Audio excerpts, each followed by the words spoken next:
So the reason why we want to bring you in today and talk about LionHeart Consulting is because you helped me professionally and personally through a lot of things. And I feel like we're in the environment specifically in mortgage and real estate, the financial industry and in general, and the economy. There's a lot of pain right now. There's a lot of hurt, and we're seeing some rust, emerging from the pandemic. People are reacting and doing things that aren't necessarily the most healthiest way to approach it, but it's almost like I'm able to process and function at some level, but at some point the wheels are going to fall off. And you shared your personal story, and so I'd like you to maybe touch on that and LionHeart and what you do. And then we'll get into some of the details that's happening currently in specifically the real estate industry and what I'm seeing. And I'm just, as I'm listening to these people talk, I'm like, okay, yeah, there's some things here. It's like you're fearing that future. You're dragging all these negative things with you. And that's, in my opinion, a recipe for disaster at some point. Something's going to happen. Yeah. So, but yeah, if you can tell us a little bit about LionHeart and then your story a little bit. I never started out to think I would be a consultant or a business coach. I was a social worker by training, did very well in school, got into my first professional job, and within 18 months I was so sick I couldn't get out of bed and go to work. Wow. And I didn't know why. I just had this burning sore throat and inside of me, and the doctors couldn't figure me out. And so, long story short, I was emotionally not very intelligent, spiritually kind of bankrupt, and I was angry but not aware of it. And so the anger was not being talked about, so it was stuck in my throat. They took my tonsils out, and I still had the sore throat after the tonsils were out. Bottom line is, it put me on the journey of figuring out there's a whole lot more to life than being smart and well-schooled. Yeah. What I needed was, to learn about emotional intelligence, to return to my spiritual life. And as I did that, I realized I was learning so much important information about life that I never wanted to forget it. So given I didn't want to forget it, I think I'll teach it. And I hung up a shingle, and last May I hit 40 years of being a solo proprietor. Wow. I've had teams come and go over the years, but I'm the person that said, I want to help people learn from what I went through. I skinned my knees pretty hard early on, and stress-induced illnesses are no fun for anybody. And it's because I didn't know how to handle life as it was. Right. And so that's the story of LionHeart. And I hung up a shingle, and here we are 40 years later having this conversation. Wow. I never knew that. I mean, I'm glad to know that. Yeah. I'm glad to know that. Yeah. So a little insight of what is driving you and how you help people. That's my cause. That's incredible. That's my cause is to help people find their hearts instead of their egos, because my ego was running amok for those 18 months before I went down with that sore throat. Okay. Wow. Yeah. I don't know if I talked to you about this or not, but I've said it several times, like, ego is the most expensive thing that you have, right? I mean, and, you helping me through what ultimately was diagnosed as PTSD. I was just trying to function, and I was at that point where my stress, my anger, frustrations, everything was starting to develop physically. Yeah, I was starting to break down, and I wasn't going to say this story because we talked about it before, but the first time we had our initial call, you forget that we had this, I think, but I think it's funny. It was like an hour long, just kind of, we're going to feel each other out, see if I'm a good candidate for LionHeart. And about 20 minutes into it, you cut me off. You're like, no, this isn't going to work. And at the time, I was just talking about all these things that had happened to me, all these negative things over and over and over and all this stuff, and like this victim mentality. And you're like, I can't work with someone as egotistical as you. And at that point, ego in my mind has always been like this arrogance, right? This cocky, come in, thinks he knows everything, all that. And I was the opposite of that. But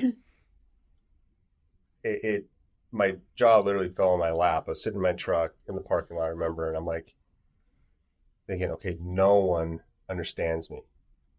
And so I think I was quiet for a second, and I said, I don't understand. I'm not egotistical. And you're like, there's two sides to ego.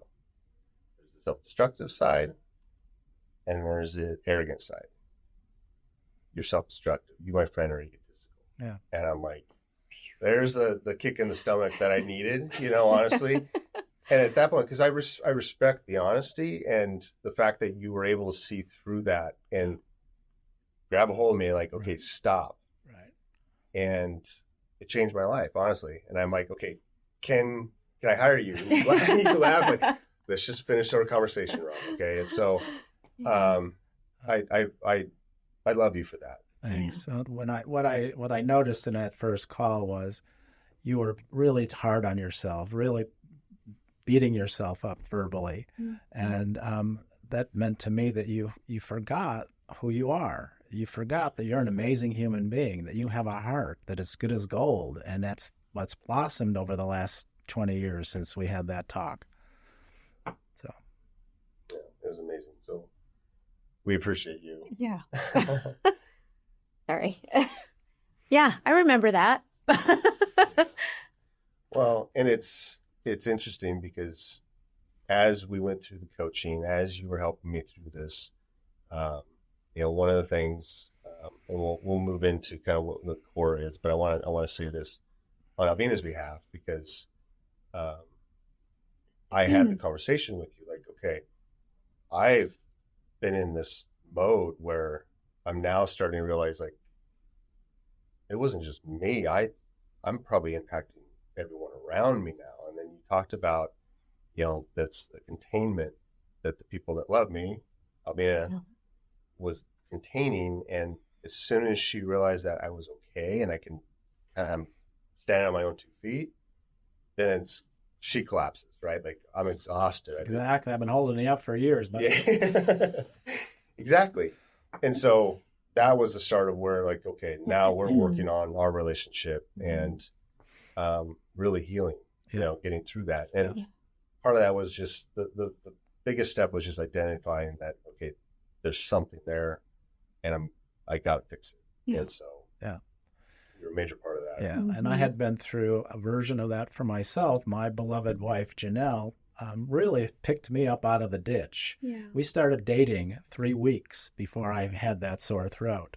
Oh, and she stuck through, through thick and thin. She saw something in me, and she helped me remember or rediscover that there's a spiritual world that is positive and powerful. And I had not experienced that in my upbringing.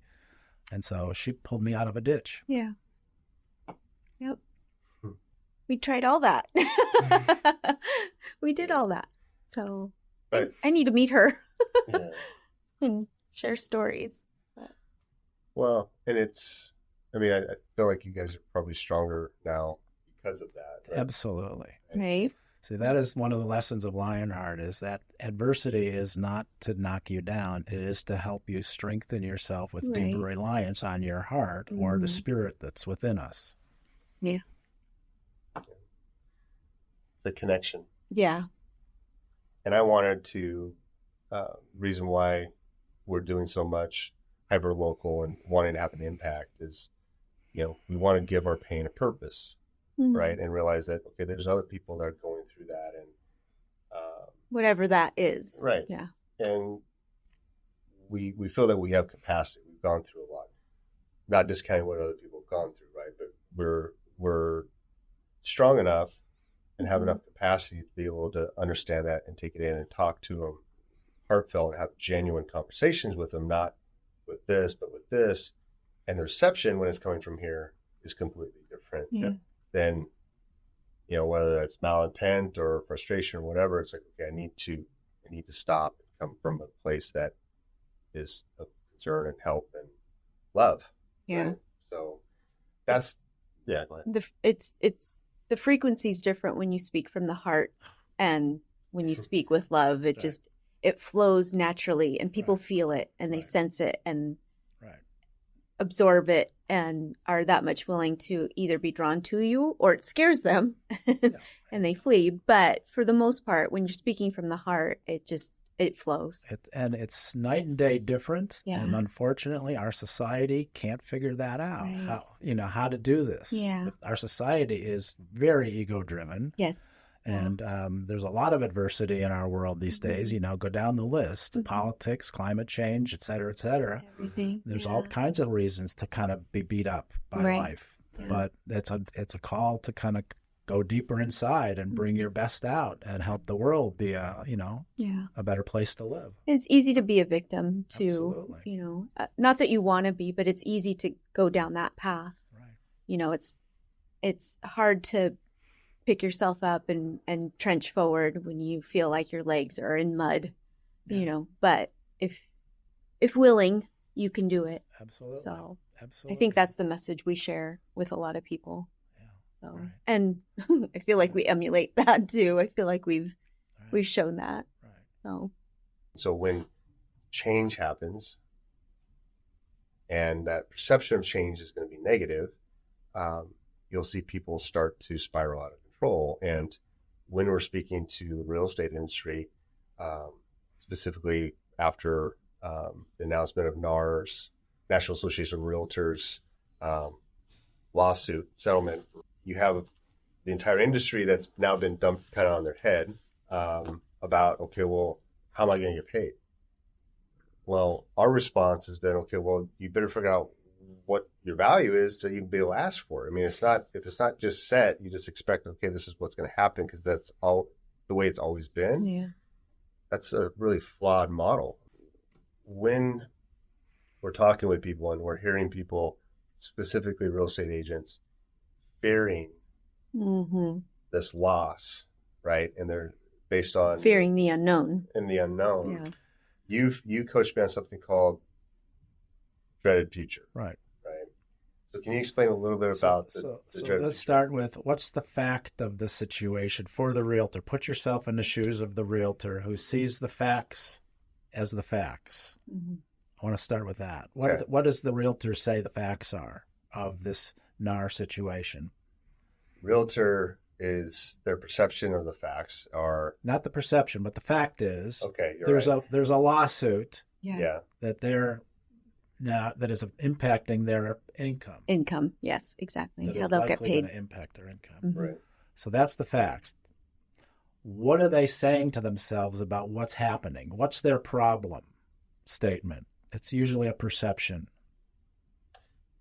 that they're going to lose income. They're not going to be able to help people, on the buy side. They're not going to get paid. There is no guarantee. Before you go to that part, there's a perception in between the lawsuit and I'm not going to get paid. There's something what's the problem? The problem is people don't think they have value. People aren't valuing us. Right. Yeah. Good. So when people don't value us, that's a problem statement. That's one step away from the fact that there's a lawsuit happening, likely happening. So now we go to the problem statement. People don't value us. Then you go to, given that people don't value us, the dreaded future is, what would they be saying to themselves? I have to stop. I'll never be successful again as a realtor. I'll have to create a new career. I'm going to have to work harder, and so on and so forth. So we start to fantasize about now what's my life going to be? Yeah. And it's a very dark, negative, disempowering thought. And when you start to act consistent with that, you have behaviors that say, if I'm not going to be able to make any living here anymore, I'm going to stop actually calling people, stop working, stop doing what I've been doing to be successful all this time. And then they justify it with a story of, well, given the way that the world's going, this is the best I can do. And then they get more of what they don't want. I don't have any value.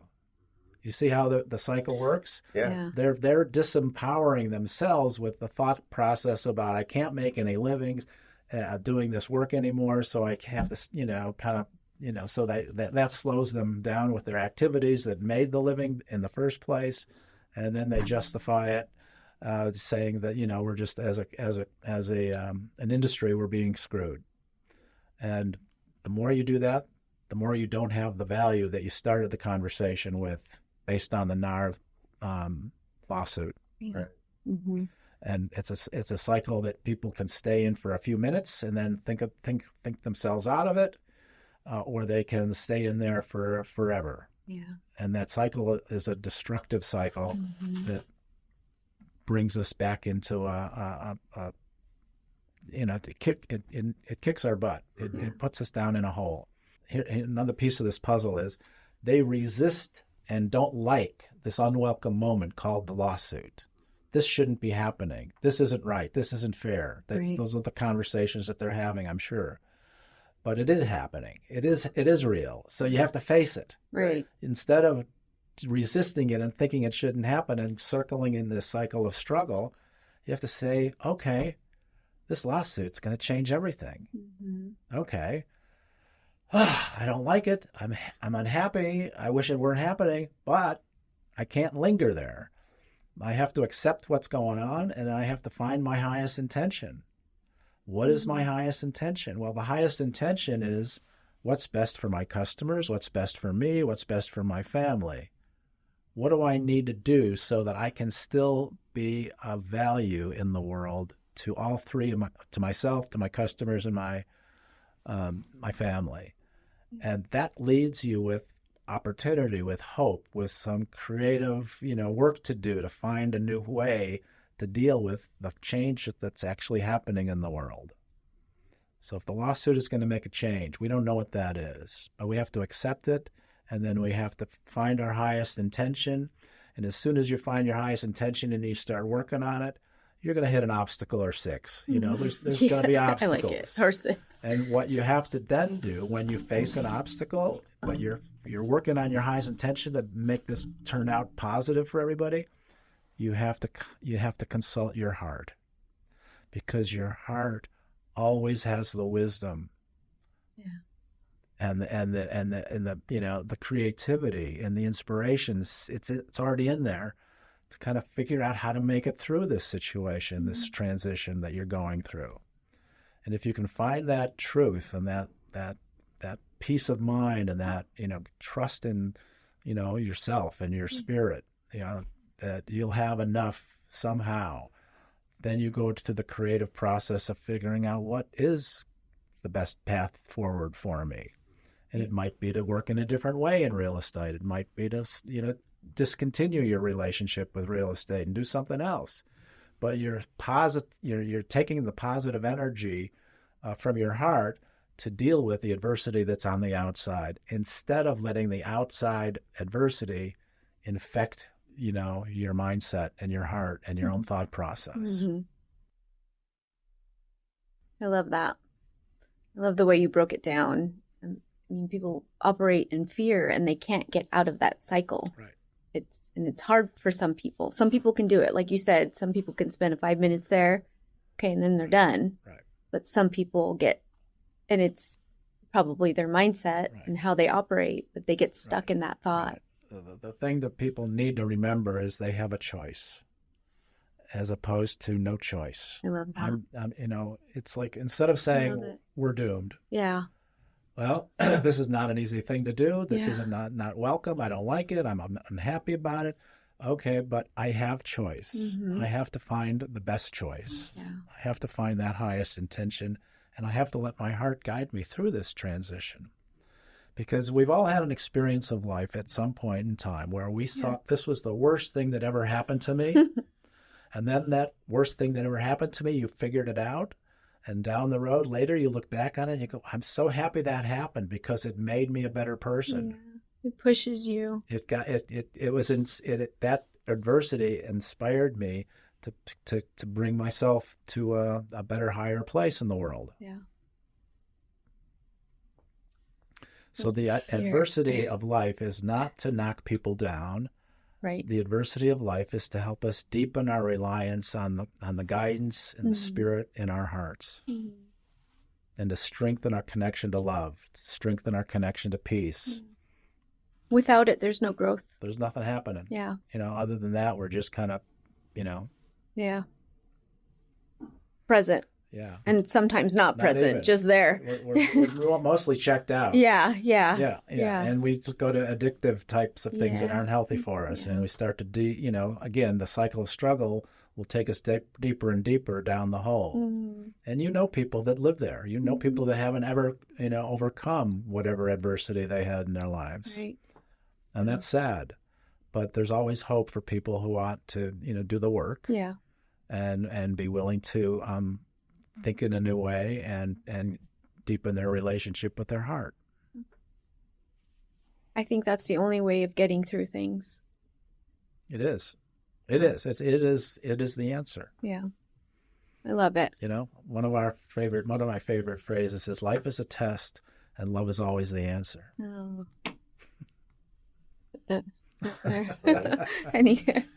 We need that in our office. So we've had that conversation several times, and I still love hearing it. And I came back to you after a session.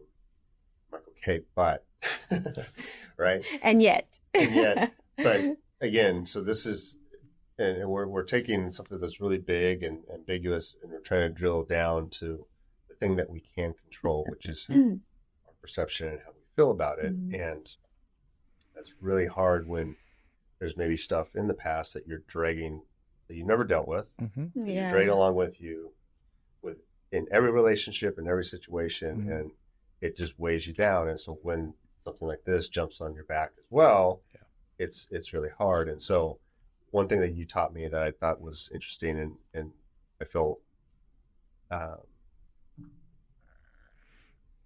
probably breaks it down to where someone can consume it a little bit differently, is, I will say this to some friends, even our kids, if something bad that's happening or has happened, it's okay to feel it. It's okay to stay there for a little bit. Let's set a time limit. You said, okay, 2 minutes, Rob, 5 minutes. You need 10 minutes, but set the timer. And then anything past that, now you're just being mean to yourself. Now you're just being abusive to yourself. Now you're doing more damage. It's okay to feel it. It's part of it. Right. But then you have to start asking questions. Okay, I didn't like that. What am I going to learn from this? How am I going to grow from this? How am I? And that is so healing to be able to get, like, to take a loss and move through it very fast. It's just like mourning. You have to mourn a little bit, and you're going to have a healing process, because that's where I lost that piece of it. I didn't deal with it. And then all the other pieces moving forward were all broken. They weren't disalignment. So mourn that loss a little bit. Feel it, like, okay, you can be mad, you can be sad, you can do whatever, but now at some point, I got to get past this. And I have to look inward to be able to go outward, right? And there's always going to be someone that does you wrong. There's always going to be a situation that doesn't, end up in your favor. But how do we move past that to where it's not such a devastating thing? Because I would catalog that, and it was just there, and it would, like, this intrusive thought over and over and over and over again. That was then gaining momentum and weight and speed and venom from all the other intrusive thoughts and bad memories I never processed through. And so that's what I'm seeing right now when we talk to people. When you hear fear, it's like, okay, it's not just this. It's everything leading up to this that you haven't dealt with. And so, I would encourage people that are listening to this, one, talk to you, right? Because it's hard to navigate, and you need somebody that can help you navigate through all your feelings if you haven't done that before. This is an emotional industry. We're dealing with people when they're buying their home. Back what I said earlier, it's like so many memories, good, bad, whatever. It's high emotion. And so if you don't understand that there's emotion tied to this, and then you're going to potentially take some of that emotion in based on reactions or fear or anxiety or whatever that might be, you're missing the boat. And I think that's where the answer is, in our opinion, is get to the emotional side of it and have that emotional conversation and talk to them about, okay, it's okay to be emotional, but we're going to do the work beforehand. So the emotion isn't the anxiety and fear. It's going to be the excitement and enthusiasm, because we've already decoupled essentially the outcome from negative emotions, right? Mm-hmm. We want to only have positive emotions. Well, how we do that is by doing the work on the front end. Mm-hmm.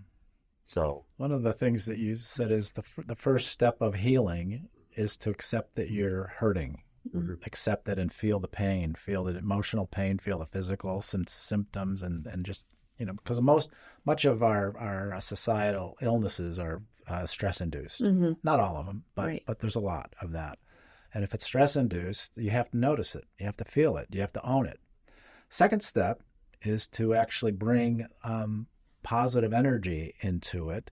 You remember the practice of remembrance that we've covered in the year-long leadership program, where for those who have a spiritual orientation, they take a name of the divine in a spiritual language, mm-hmm. Aramaic or Arabic or Hebrew, and you use that name as a mantra, and you speak it again and again inside of your heart, because that literally washes away the pain over time. Wow.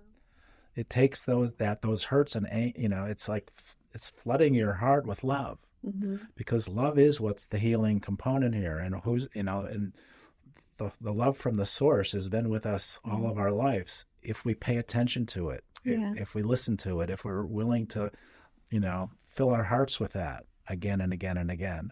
And then once you've done enough of that healing work with the practice of remembrance, you feel at peace inside. Mm-hmm. You feel at peace. That happened, and it's now a memory as opposed to something that's eating at me and hurting me still. Yeah. So that's another piece of the LionHeart puzzle is, can we find a reflective practice? And some people aren't spiritual, but if you have a spiritual orientation, I highly recommend you use the name of God in a sacred language, mm-hmm. or just divine light or something like that to bring that love back into your heart, or it's kind of like activating the love that's already in your heart. Mm-hmm. It's been there all along, but it's not activated anymore because you've had the emotional crises. Yeah. It's like the Grinch. She said it's like the Grinch. Yes. That is truth to one of those cartoons and fairy tales. It's true. It's true. So I agree. There you go. I see. It's like the Grinch. It's a heart growing. We always go back to the Grinch, don't we? Mm-hmm. Well, and that's why you call it remembrance, right? You're going back. You got to remember what you have inside of you. Yeah. Like I said to you when you were calling me on that first call, you had forgotten who you are, mm-hmm. and you have to remember. And how do you remember? By connecting to the mystery, the source, the love of, the divine. Yeah. And I've had people that I say, Paul, I'm not a spiritual person. Sorry, I can't do that. And I say, well, in one example, I said, so where do you find the best experience of life? And he goes, oh, that's easy, up on the Clackamas River when I'm fly fishing. Yeah. And I said, so figure out a phrase or a word that reminds you of being at the Clackamas River fly fishing, and use that as your remembrance. Right. And I told him that at the beginning of the year-long program. And at the end of the year, he wrote me a 3-page letter saying how much that had changed his life. Oh. So you don't always have to have a spiritual orientation to heal yourself. Yeah. If there's joy or happiness that you can picture in nature or somewhere that you can bring into your heart, that works too. I think that's what people forget is like, you can be happy. You don't need this and then I'll be happy. Like you can be happy too. It's an inside job. Yeah, it is an inside job. It's not buying another whatever. Yeah, exactly. It is an inside job. And people forget that. Yes. Like you have to have that within you. It's in you, but you have to pull that out sometimes. That's right. So what we've found is by, I think, emerging from this and working through it, and talked about really just the energy. Mm-hmm. People will come up to us. This is no exaggeration. People literally will come up to us and just like a data dump. Like this is what's happening, because they feel like, I don't know if it's through content that we put out, videos that we put out, other people, that mutual friends that we help. But I mean, had 2 people in the last month that just came out and said, I'm an addict, and that one was, I'm an alcoholic. Yep. I haven't dealt with this. Has nothing to do with work either. Like, but they'll call. Yeah. And because there's some respect and trust that's already established, and they have to say it to somebody. Yeah. And we value that. I mean, that for me, it's, again, purpose. You know, pain is driving that purpose, and it's not always the easiest thing to do, but with repetition, you're able to do it and do it well. And what makes it worthwhile is you're actually really seeing how you're starting to touch people, right? Yeah. And it's the impact. Yeah. And so because we're in the real estate and mortgage industry, we focus on relationships. It's not transactions. And so those relationships, we're concerned for our friends that are in the real estate side that are starting to panic, that are struggling with this. And, sometimes that's maybe tough love. Like, what I say at the meeting yesterday, like, you guys it's an echo chamber in here talking about why you all think that you're worth what you think you're worth, but you're not hearing what everyone else is saying on the outside of this room on why you're not worth it. I would go out there and be uncomfortable with this and go identify, okay, here's where my value proposition is and why I have value. Not in the echo chamber, I want to do this. Obviously, they don't care. You can post it, you can talk about it, whatever. They don't see the value in this. So if you don't change that and take that as reality and like, okay, how can I serve these people that don't see this? How can I change myself in order to do that? I think you're just going to have more pain. You're going to have more struggle. And I think there's just that fear of they never really knew what the value was to begin with themselves. So that's a really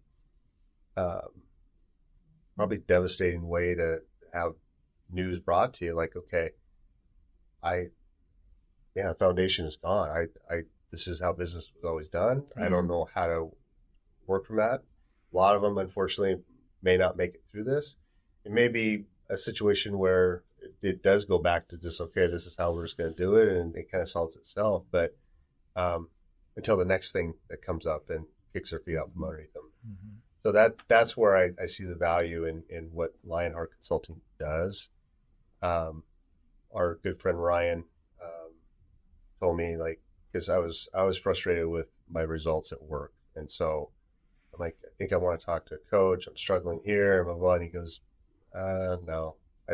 He goes, Paul's not the X's and O's guy. He's a guy of business. Do this, and track you.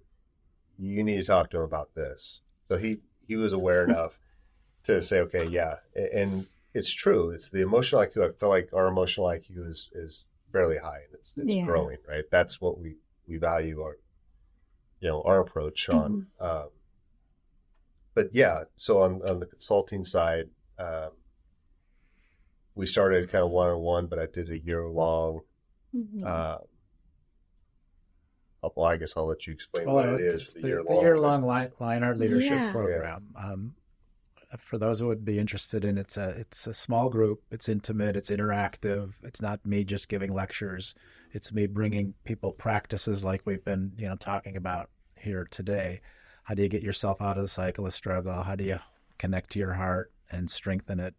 And you take on a business project, a business results project. What do I want to achieve in the tangible world? Because we are in business. And then it's a small group of 6 to 8 people, so it's intimate. We get deep into what makes people tick, and how they need to overcome their obstacles, and deepen their reliance on their heart. And it goes on for a year. It's after 2 full days together. We have a half-a-day meeting per month, and people have remarkable results. The last class I graduated, One of the women had over $1 million in business results for her company. Wow. And it was Good just this for huge, her. amazing project. It wasn't because of, how great I am. Yeah. That she was given a lot of responsibility and she pulled it off. Wow. And Good for her. people definitely have benefit and results out of it. Yeah. And they're more at peace and they're more confident when they go through that program. And I've been doing that a long time. It's my favorite thing to do. I start two each year, one in the fall and one in the spring. It was good for me. It helped me. It helped me kind of quantify my thoughts and what I wanted to do. I haven't actually achieved my goal on that yet, but it's in process. I realized that we need to help way more people and build enough to where we have enough. I call it voice. Mm-hmm. I don't have enough volume in my voice where I'm able to reach and influence enough people to get what I want. So I have to help more and more people achieve what they want until I get that level of volume of voice to where, okay, here's what I need, right? This is what my goals are. Right. And that's kind of a humbling thing because it's like I know what my vision is valid. It would impact the entire world. Oh, yeah. Yeah. But not everyone is coming from my place yet, right? And so being self-aware enough to realize, okay, I have to still very passionate, think about it every single day. And so here, okay, I'm going to help veterans. I'm going to help people with addictions. I'm going to help people with home loans. I'm going to help people with, all these other goals to where I have enough relationships and relationship capital where someone finally will ask, how can I help you? Right. Right. Well, what I love about what you're saying is you're taking the responsible approach of what do I need to bring to the party so that I can get a result that I want. And as you expand your impact on more and more people, you're going to be helping hundreds and thousands of people. Mm-hmm. And if you never get to the goal, you've helped hundreds and thousands of people for all these years. Right. And okay, the goal was not for achievement. The goal was to help you help all those people. Yeah. You win either way. Mm-hmm. Yeah. I also realized that for me, just to focus on that would be egotistical. Right. Which I'm not. Okay. It's got to come from your heart. The ego doesn't, Right. do much for that project. And you said it earlier, like you don't just get patience. You get the opportunity to be patient. So you don't just get that one goal. You get the opportunity to reach that goal by doing all of this. Well, Does that make sense? Yeah. And, I'll absolutely keep score of, the impact that we're having because I think there's validity in that. But I just know if when it's the right time, it's the right time. That's right. I That's can't control that. I can control my outlook. It's not your time. It's not your time. Yep. But it's also allowing me to, because if you remember my project, it was a little or a lot messy, right? There was a lot of just because there's so much emotion and so many things that were happening to where this is what it is. It's not anything that's tangible, and I've the message has been shared to other people outside of, our group when we're doing the leadership group, and they understand the concept, they understand how, they understand. So I realized, okay, that's more on me, not them. I'm not in reality if I expect them to understand everything that's going on here in this video. But I'm getting there. I'm getting better at it, obviously, because I'm practicing, at these galas and raising a lot of money doing it and telling people stories. And, so I think, my time isn't now. It's not yet. Yeah. Not yet. It's not More yet. to go. Exactly. Yeah. But it's not yet. Old Rob would have been like, okay, they don't see it. They, there's no value. The old Rob would have said, screw it up. Never mind. Right. Yeah. Well, so when we talk about change, what's your overall philosophy when change happens? I know we kind of touched on it specifically with NAR and the lawsuit, but if you're to do a real quick, doesn't have to be quick, just a synopsis of how do you deal with, what's your advice on adversity and change when someone feels like they're out of control? Yeah. Well, the truth probably is they've never been in control. They've only been thought they were in control. Yeah, yeah. But you know, you have to accept what is. You have to accept the situation as it is. This is something that's happening. It is changing. And you notice your feelings and your fears and so on and so forth. But you have to then say, given what's changing, how do I find my way through this? What are my God-given talents? What do I have going for me? Who am I at my best?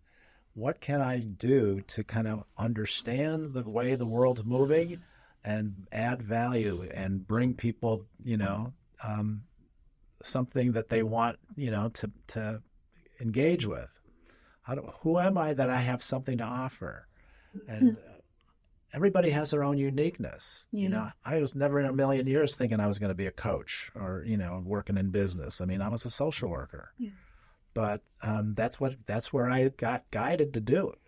And you just like keep your ears open, keep your eyes open, look around, see what's out there, and let your heart, you know, show you your way. That's what I think. You know, accept that it's happening. Don't freak out and panic. You know. And give yourself time to explore both the external world and your internal voice of your heart. And if you can listen to that and identify some inspiration that comes from it, start to follow it until you see yourself in a new place. I love that. I tend to follow, like, when things happen that I didn't see coming, or like, okay, that situation happened. What is the message? What was I supposed to learn from that? What's the lesson? What's the lesson? And obviously it happened for a reason. Yep. While it doesn't feel good, what's my takeaway? Yep. So I still don't have all the answers. But those are the right questions. But, you don't need the answers. You just need the right questions. Like, okay, well, we're supposed to learn something from this. Yeah. What's that? That's right. What's the message? Absolutely. So. Say that again. You don't need the right answers. Questions. I like that. Yeah. The right answer. Yeah. And face it. Face the adversity. What's that phrase? You ever heard of the buffalo and it's a cow and a buffalo? Yeah. The buffalo will run into the storm, face it, and get it over with, where a cow will run away from the storm and it's still following them. The cow's in the storm longer because they're trying to run away from it. The buffalo turns towards it and goes through it and gets to it faster, even though it's... I'm a good buffalo. Yes. You gotta face the music, so to speak. Yeah. Again. But don't make up stories about it. Don't go down that dreaded future path. You know, believing that you have no options, that you're destined for misery. Yeah. If you feel like you're destined for misery, that will likely happen. The storm is moving from west to east. The buffalo moves west and will move head first into the storm. I love it. Stubborn buffalo. You're my buffalo. Yes, I am. I am. Yeah. So you have the year-long leadership program. You have one coming up here. I have one starts April 30, May 1. Okay. And I have 2 seats left. Okay. Yeah. And then the next one starts in the fall sometime. Okay. And how does that work, Paul? Do you meet Zoom-wise? Yeah, it's all done on Zoom, which is great. Now, That's that great. was one of the blessings of my COVID, Right, experience. COVID. I had to learn how to do it on Zoom. Yeah. And now I have people from around the country, somebody in Canada, I love it. It's open for anybody who has a Zoom, has a laptop. Yeah, that was one thing COVID taught us, I guess, right? Yeah, that was one of the benefits. Well, silver lining. We were supposed to meet in Portland. Right. And then I everything remember got that. shut down. Yeah. Zoom. You were the first class I said, okay, I'm going to learn how to do this on Zoom. Yeah. But it works. I get the same feedback. Yeah. So that was a really great lesson that it's not about being in the same room together. Yeah. It's about the level of the connection and the conversation and the listening and the speaking. What are we talking about? And that's what the powerful aspect of it is. Yeah. Yeah, if they can see you on Zoom and you guys can talk, then there's the connection right there. If I saw you on a screen right now, I would see the same beautiful person. Right. Thanks. Maybe Zcon can help out with that. Maybe. Oh, there you go. We're on it. We'll wrap this up here, but we generally value, we appreciate you, we love you. You've been a massive influence and impact in my life and in our lives. Yeah. So thank you for that, and thank you for being here and sharing some wisdom and some insight. Yeah. Well, I'm going to say one of my favorite words in all languages. My favorite word in any language is alhamdulillah, and it's Arabic. I love and it means all praise is only for the source or the divine. Okay. So not because of me that you're doing so well. It's because that's what the source had happened between us. I love it.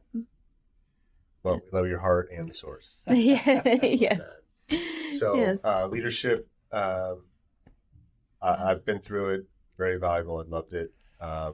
We'll have connections or links rather for how to get a hold of you and maybe sign up for that.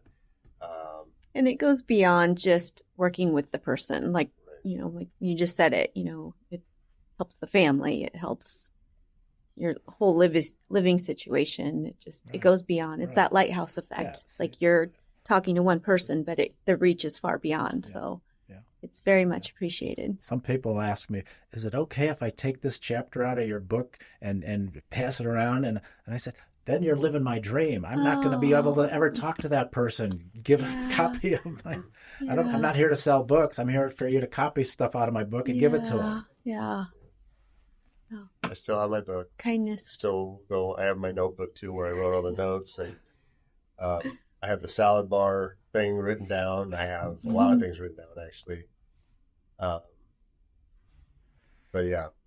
so I cherish it. So thank you. Thank you, Rob.